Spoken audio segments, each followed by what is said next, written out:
Phone tapping కేసులో SIT ముందు విచారణకు హాజరు కానున్నారు మాజీ మంత్రి హరీష్ రావు. ఇప్పటికే తన నివాసంలో న్యాయవాదులతో సమావేశమైన హరీష్ అక్కడి నుంచి తెలంగాణ భవన్ కు వెళ్లారు. హరీష్ రావు వెంట కేటీఆర్ కూడా ఉన్నారు. తెలంగాణ భవన్ లో పార్టీ ముఖ్య నేతలతో సమావేశం తర్వాత సిట్ కార్యాలయానికి చేరుకున్నారు హరీష్ రావు. తెలంగాణలో సంచలనం సృష్టించిన ఫోన్ ట్యాపింగ్ కేసు దర్యాప్తు మళ్లీ స్పీడ్ అందుకుంది. తొలిసారిగా పెద్ద నేతను విచారించబోతోంది సిట్. మాజీ మంత్రి బీఆర్ఎస్ ఎమ్మెల్యే హరీష్ రావుకు తొలిసారిగా నోటీసులు జారీ చేసిన సిట్ జూబ్లీహిల్స్ పోలీస్ స్టేషన్లో విచారణకు హాజరు కావాలని ఆ నోటీసుల్లో పేర్కొంది. సిఆర్పీసీ 160 కింద హరీష్ రావుకు నోటీసులు ఇచ్చారు సిట్ అధికారులు. Jubilee Hills division assistant commissioner of police office నుంచి హరీష్ రావుకు నోటీసులు జారీ అయ్యాయి. 2024 మార్చి 10న నమోదైన కేసులో మరింత విచారణ కోసం జూబ్లీహిల్స్ పోలీస్ స్టేషన్ కు రావాలని ఆ నోటీసుల్లో ప్రస్తావించారు. రెసిడెన్స్ స్కూల్స్ తో మంచి చదువుతో పాటు all round development, right age లో రైట్ ఫౌండేషన్ తో రెసిడెన్స్ స్కూల్స్ ఇప్పుడు హైదరాబాద్ అంతటా. హరీష్ రావు విచారణ సందర్భంగా జూబ్లీహిల్స్ పోలీస్ స్టేషన్ వద్ద భారీ బందోబస్తు ఏర్పాటు చేశారు. సిపి సజ్జనార్ నేతృత్వంలో సభ్యుల బృందం హరీష్ రావును క్వశ్చన్ చేయనుంది. ఈ కేసులో అసలు సూత్రధారులను గుర్తించే పనిలో సిట్ అధికారులు ఉన్నారు. ఫోన్ ట్యాపింగ్ కేసులో హరీష్ రావు పాత్రపై సిట్ విచారణ కొనసాగనుంది. గతంలో హరీష్ రావు తన ఫోన్ ట్యాపింగ్ చేయించారంటూ ఒక వ్యాపారి ఫిర్యాదు చేశారు.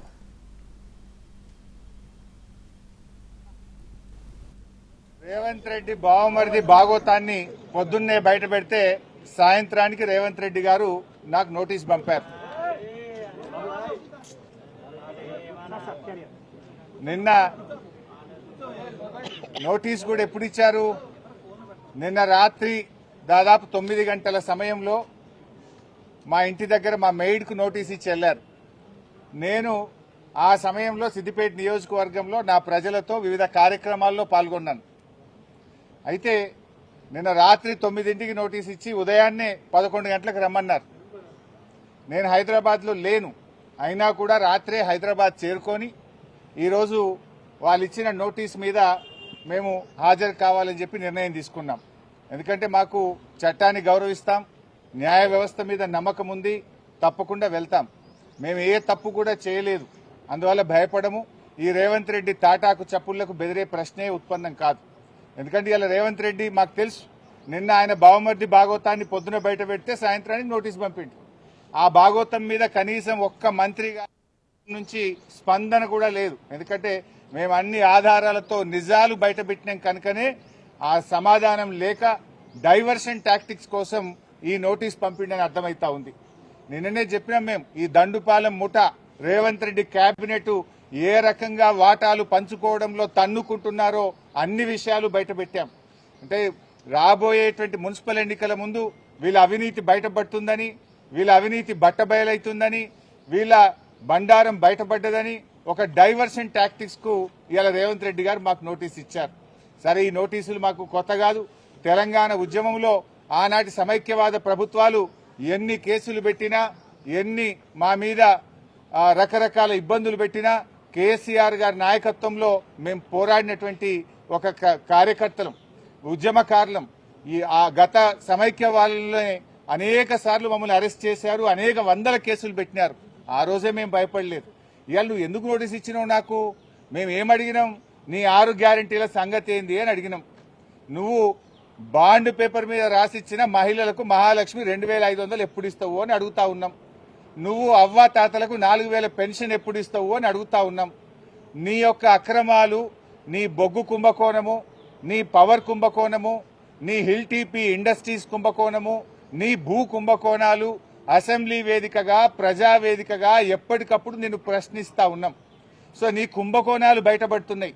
నీ వాటాల పంచాయతీలు స్వయంగా మంత్రులే ఒకరి మీద ఒకరు బయట పెట్టుకుంటుంటే నీ పరువు పోతుందని, నీ వాటాల విషయం ప్రజలకు అర్థమవుతుందని డైవర్షన్ కోసం ఈ నోటీసులు ఇస్తున్నావు. మాకు తెలియదా? ఇవాళ కృష్ణా నీళ్లను ఆంధ్రాకి అప్పచెప్తున్నావు. అదేవిధంగా గోదావరి నీళ్లను ఇవాళ చంద్రబాబు నాయుడు గారి ప్రభుత్వం, ఆంధ్రప్రదేశ్ ప్రభుత్వం గోదావరి నీళ్లను మళ్లించి మరి బనకచెర్లకు, నల్లమల్ల సాగర్ తీసుకుపోతుంటే నీ చేతగాని తనాన్ని ఎప్పటికప్పుడు నిలదీసింది బీఆర్ఎస్ పార్టీ, ప్రశ్నించింది బీఆర్ఎస్ పార్టీ. నీ యొక్క బండారాన్ని బయటపెట్టింది బీఆర్ఎస్ పార్టీ. సో నువ్వు అచేతనం అయిపోయినావు. నీదంతా బయటపడిపోతా ఉంది కనుక ఈ డైవర్షన్ టాక్టిక్స్ చేస్తున్నావు. మాకు తెలియదా? నువ్వు ఎన్నికలకు ఈ డ్రామాలు ఆడుతుంటావు. పంచాయతీ ఎన్నికల ముందు అప్పుడేమో మా కేటీఆర్ గారికి నోటీస్ ఇస్తావు. ఇప్పుడు మున్సిపల్ ఎన్నికలకు రేపో మాపో నోటిఫికేషన్ వస్తుంది కనుక మాకు నోటీస్ ఇస్తా ఉన్నావు. నీ సంగతి తెలియదు ఏముంది? మొన్న పంచాయతీ ఎన్నికల ముందేమో రైతు బంద్ వేసినావు. ఇప్పుడు యాసంగి పంటకు ఎందుకు రైతు బంద్ వేస్తలేవు? పంచాయతీ ఎన్నికలు లేవు. కేసీఆర్ గారు ఎప్పుడైనా డిసెంబర్ నుంచే రైతు బంద్ స్టార్ట్ చేసిండు. జనవరి అయిపోయినా రైతు బంద్ పట్టలేదు. పంచాయతీ ఎన్నికల ముందేమో బతుకమ్మ చీరలు ఇచ్చినావు, మహిళలకు వడ్డీ లేని రుణం ఇచ్చినావు, రైతు బంద్ ఇచ్చినావు. ఇప్పుడు మున్సిపల్ ఎన్నికలు వచ్చినాయి, ఊర్లో నిడిచిపెట్టిండు, రైతు బంద్ ఎగ్గొట్టిండు. ఇప్పుడు ఇయాలటి నుంచి పట్టణాల్లో బతుకమ్మ చీరలు వస్తారట, ఇయాలటి నుంచి పట్టణాల్లో మహిళలకు వడ్డీ లేని రుణం ఇస్తారట. ఇగో ఇవాళ మాకు ఈ నోటీస్ ఇచ్చి మమ్మల్ని ఎంగేజ్ చేసే ప్రయత్నం. అంటే పొలిటికల్ గా బీఆర్ఎస్ పార్టీ థ్రెట్ గా ఆయన ఫీల్ అవుతా ఉన్నాడు. పంచాయతీ ఎన్నికల్లో రేవంత్ రెడ్డి అంచనాలు తప్పినాయి. 40% సర్పంచులు గెలిచి బీఆర్ఎస్ పార్టీ అద్భుతమైన విజయాన్ని సాధించింది. దాంతో ఆయనకు దిమ్మ తిరిగిపోయింది.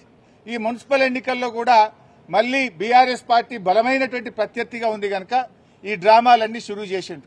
చీరలు పంచి ఎన్నికలు వచ్చినాయి కనుక చీరలు పంచుతా, వడ్డీ లేని రుణం పంచుతా అని డ్రామాలు స్టార్ట్ చేసిండు. మాకు ఈ నోటీస్ ఇచ్చి ఫోన్ ట్యాపింగ్ కేసులో ఏదో ఉంది అనేటువంటి ఒక చూడండి క్రైమ్ సినిమా సీరియల్ లెక్క నడుపుతా ఉన్నాడు. 2 ఏళ్ల నుంచి డ్రామాలు ఆడుతున్నావు. ఆల్రెడీ నువ్వు గతంలో నా మీద ఫోన్ ట్యాపింగ్ కేసు పెడితే హైకోర్టు కొట్టేసింది, సుప్రీంకోర్టు కూడా కొట్టేసింది. నీ చెంప చెల్లుమనే విధంగా తీర్పు ఇచ్చింది. నువ్వు పెద్ద పెద్ద అడ్వకేట్లను, రాష్ట్ర ప్రభుత్వ డబ్బులను, కోట్లాది రూపాయల డబ్బులు ఖర్చు పెట్టి పెద్ద పెద్ద న్యాయవాదులను పెట్టినావు నా మీద. ఎంత పెద్ద న్యాయవాదులను పెట్టినా న్యాయం నా వైపు ఉంది గనక, మేం తప్పు చేయలేదు గనక, ధర్మం మా వైపు ఉంది గనక హైకోర్టులో మేము గెలిచాం. సుప్రీంకోర్టు కూడా నీ చెంప చెల్లుమనే విధంగా నువ్వు స్పెషల్ లీవ్ పిటిషన్ వేస్తే కూడా కొట్టివేసింది. న్యాయం నిలబడ్డది, ధర్మం నిలబడ్డది. అయినా నువ్వు మళ్ళీ పిలుస్తున్నావు. సుప్రీంకోర్టే కొట్టేసినాక మళ్ళీ పిలుచుడేంది డ్రామా? ఏంది డ్రామా? ఎన్ని రోజులు ఈ డ్రామా నడుపుతావు? 2 సంవత్సరాలు దాటిపోయింది. అంటే ఒక కంటిన్యూస్ గా ప్రజల్ని ఎంగేజ్ చేయాలని, మీడియాను డైవర్షన్ చేయాలని, ప్రజల అటెన్షన్ డైవర్షన్ చేయాలని నువ్వు ఎంత డైవర్షన్ చేసినా నేను ఇడవం. నీ బొగ్గు కుంభకోణం గురించి నిలదీస్తూనే ఉంటాం. నువ్వు ఆంధ్రాకు అమ్ముడుపోయిన విధానాన్ని నిలదీస్తూనే ఉంటాం. ఎల్టీపీ పాలసీ ఇండస్ట్రీ కుంభకోణం గురించి నిలదీస్తూనే ఉంటాం. నీ పవర్ స్కామ్ గురించి నిలదీస్తూనే ఉంటాం. నీ యొక్క అవినీతి బాగోతాలు అన్ని కూడా బయట పెడుతూనే ఉంటాం. 6 గ్యారంటీల కోసం తెలంగాణ ప్రజల పక్షాన నిన్ను ప్రశ్నిస్తూనే ఉంటాం, నిలదీస్తూనే ఉంటాం. నేను ఈరోజు బీజేపీ కిషన్ రెడ్డి గారికి కూడా ఒక లేఖ రాస్తా ఉన్నా. కిషన్ రెడ్డి గారు, మీరే కేంద్ర బొగ్గు గనుల శాఖ మంత్రి.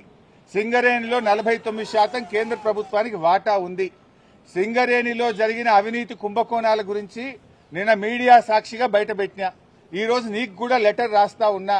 నువ్వు ఒకవేళ రేవంత్ రెడ్డితో కుమ్మక్కు కాకపోతే వెంటనే సిబిఐ